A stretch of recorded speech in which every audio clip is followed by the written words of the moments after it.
बैशाख मेला साकेलाको बेला किन बस्छौ कान्छी पिरैमा।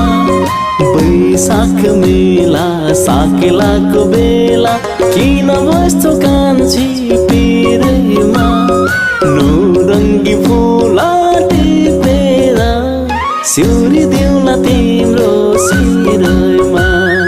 नौरङ्गी फुला टिपेर सिउरी देउला तिम्रो शिरमा। भेटघाट हुँदा बोलचाल राम्रो ढाका टोपी कानमा फुल सिउरेर। भेटघाट